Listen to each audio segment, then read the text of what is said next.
அப்புறம் என்னோட lucky heroine அஞ்சலி. கலகலப்பு super hit.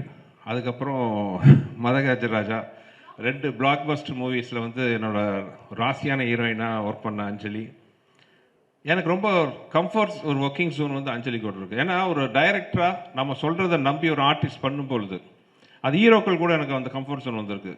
Karthik sir, Vishal, இவங்கெல்லாம் வந்து முழு மூச்சாக வந்து நம்பி இறங்குவாங்க. ஓகே, அவங்களுக்கு பிடிக்குதோ பிடிக்கலையோ நம்ம என்ன சொன்னாலும் வந்து ஒத்துக்கிட்டு இறங்குவாங்க. அந்த அந்த கான்ஃபிடன்ஸ் தான் நமக்கு பெரிய பூஸ்டர். அந்த கான்ஃபிடென்ட்டே வந்து நமக்கு கொஞ்சம் பயமும் வரும். ஐயோ, இவ்வளோ நம்பி நம்மளை பண்ணுறாங்களே, நம்ம அவங்களுக்கு கரெக்டாக ரிசல்ட் கொடுக்கணுமே அந்த பயம் ஒன்று வரும். அப்படி இல்லாமல் ஒரு டைரக்டரோட ப்ரொஃபஷனில் தலையிட்டான்னு வைங்களேன், ஓகே நீங்கள் சொல்கிறீங்க நான் செய்கிறேன்ட்டு நம்ம பொறுப்பை வந்து ஷேர் ஆயிடுது.